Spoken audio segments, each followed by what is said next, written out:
বন্ধুরা, ড্রাই স্পোর্টসের পর্দায় আপনাদের সকলকে স্বাগত জানাই। আরো একটা বিশেষ প্রতিবেদন নিয়ে চলে এসেছি আপনাদের সামনে। আপনারা সকলেই জানেন যে ডুরান্ড কাপে মোহনবাগান তাদের নিজেদের দ্বিতীয় ম্যাচে বিএসএফ কে 4-0 বলে হারিয়েছে, অর্থাৎ একটা বড় ব্যবধানে জয়। কিন্তু তারপরেও ডায়মন্ড হারবার এফসির সঙ্গে কিন্তু এখনো গোল পার্থক্যের বিচারে পিছিয়ে রয়েছে সবুজ মেরুন ব্রিগেড। তবু একেবারেই চিন্তিত নন বাগান কোচ হোসে মলিনা। এই বিষয়টা এতক্ষণে আপনাদের কাছে পরিষ্কার হয়ে গিয়েছে, কারণ সাংবাদিক সম্মেলনে কিন্তু বাগান কোচ সে কথা জানিয়ে গিয়েছেন।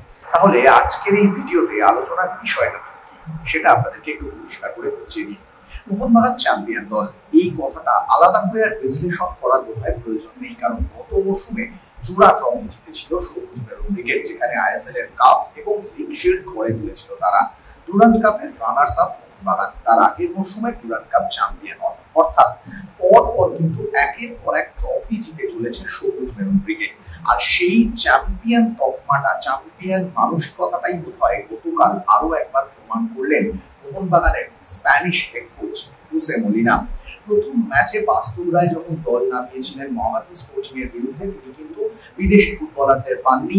সিনিয়র ফুটবলারদের মধ্যে অনেকেই অ্যাভেলেবেল ছিলেন না, কিন্তু তা সত্ত্বেও জুনিয়র সিনিয়রের মিশেলে একটা দল গড়েছিলেন। কিন্তু সেখানে প্রায় 90 মিনিট প্রথম একাদশ অপরিবর্তিত রেখেছিলেন। একেবারে শেষ মুহূর্তে একটা পরিবর্তন করে তিনি গোটা ম্যাচটা খেলেছিলেন এবং তিনি বলেছিলেন যে তার দলের ফিটনেস সেই জায়গাতেই রয়েছে।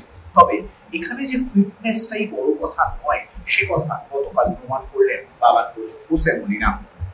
সকলেই জানতো যে গতকাল বিএসএফ এর বিরুদ্ধে অবশ্যই ডিফেন্ডার হিসেবে দুই সাইড ব্যাক হিসেবে মাঠে থাকবেন আশিস রায় এবং অভিষেক সিং, কিন্তু সেই সম্ভাবনাকে একেবারে মিথ্যে প্রমাণ করলেন হোসে মলিনা। আচমকাই যখন প্রথম একাদশ দেখা গেল ম্যাচের, তখন কিন্তু দুই সাইড ব্যাকে একেবারে দুই তরুণ ফুটবলারকে দেখা গেল, যেখানে রাইট ব্যাকে ছিলেন লেওয়ান কাস্তানা এবং লেফট ব্যাকে ছিলেন রোশন সিং। যে দুজন ফুটবলার তারা কিন্তু একেবারে জুনিয়র দলের ফুটবলার, শুদ্ধ আন্ডার 17 সাফ খেলেছেন রোশন, এবং কলকাতা লিগে ডেনি কার্ডোজোর দলের দুই নিয়মিত ফুটবলার। তাদের উপরে কিন্তু ভরসা করলেন। এই ভরসাটাই কিন্তু প্রমাণ করে দিচ্ছে যে মোহনবাগান ডুরান্ড কাপটা শুধুমাত্র চ্যাম্পিয়ন হওয়ার জন্য নামেনি। একটা চ্যাম্পিয়ন দল যারা সবসময় খেতাবের জন্য লড়াই করে, তারা যে একটা প্রি সিজন টুর্নামেন্টকে শুধুমাত্র খেতাব জয়ের লক্ষ্য হিসেবে দেখছে না, এটাই কিন্তু কালকের এই দল নির্বাচনে পুরোপুরি ভাবে প্রমাণিত। কারণ হোসে মলিনা জানেন ডুরান্ড কাপের পরে তাকে এসিএল 2 খেলতে হবে। আইএসএল রয়েছে একটা লম্বা মৌসুম, এবছর আইএসএল হয়তো অনেকটা দেরিতে শুরু হতে পারে, যদিও সে ব্যাপারে এখনো কোনো নিশ্চয়তা নেই। তবে সেক্ষেত্রে যদি আইএসএল আরো দেরিতে শুরু হয়, টুর্নামেন্ট চলবে অনেক শেষ পর্যন্ত, ছোটাঘাতের সম্ভাবনা থেকে যায়।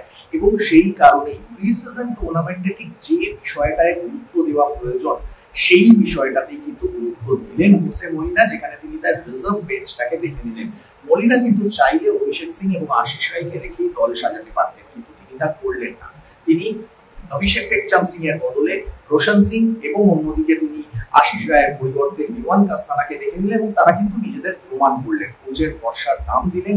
রোশন সিং কিন্তু প্রথম গোলের পিছনে অ্যাসিস্ট করলেন, এবং যদিও কালকে রক্ষণ খুব বেশি পরীক্ষিত হয়নি, যেহেতু বিএসএফ এর আক্রমণ খুব একটা শক্তিশালী ছিল না, কিন্তু এই দুই তরুণ ফুটবলারের আত্মবিশ্বাসটা বাড়িয়ে দিলেন বাগান কোচ হোসে মলিনা। অন্যদিকে প্রথমার্ধে প্রথম 45 মিনিট খেললেন টম অলড্রেড, যাকে হয়তো এখনো ম্যাচ ফিট মনে হলো না। পরের 45 মিনিট কিন্তু আলবার্তো রড্রিগেজ খেললেন। অর্থাৎ এই বিষয়টাই কিন্তু বলে দিচ্ছে যে তিনি ডায়মন্ড হারবার এফসি ম্যাচের আগে নিজের দলের সম্পূর্ণ শক্তি পরীক্ষা করে নিতে চাইছেন।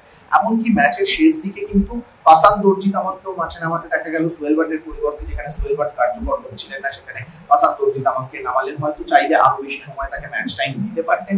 পাশাপাশি যখন দেখলেন অনিরুদ্ধ থাপা তিনি কার্যকর হচ্ছেন না, তার জায়গায় সাহাল আব্দুল সামাদকে নামাতেই কিন্তু ম্যাচের রং বদলে গেল। মানবীর যখন হালকা চোট নিয়ে মাঠ ছাড়লেন, তার জায়গায় কিয়ান নাসিরকে দেখলেন। অর্থাৎ সমস্ত বিষয়টাই তিনি কিন্তু ঘুরিয়ে ফিরিয়ে দেখে নিলেন তার রিজার্ভ বেঞ্চ কতটা শক্তিশালী। কারণ পরের ম্যাচ গ্রুপের অন্যতম শক্তিশালী দল ডায়মন্ড হারবার এফসির বিরুদ্ধে নকআউটে আরো কঠিন লড়াই অপেক্ষা করে আছে।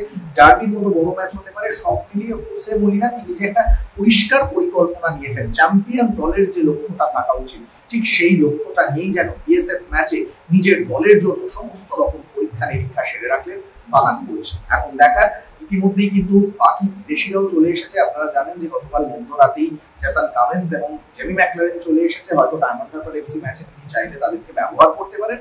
এখন দেখার যে শেষ পর্যন্ত ডায়মন্ড হারবার এফসির বিরুদ্ধে নিজের সেরা একাদশ বাঁচতে কোন কোন ফুটবলারের উপর ভরসা করেন বাগান coach Jose Molina? Sourav Mukherjee, race.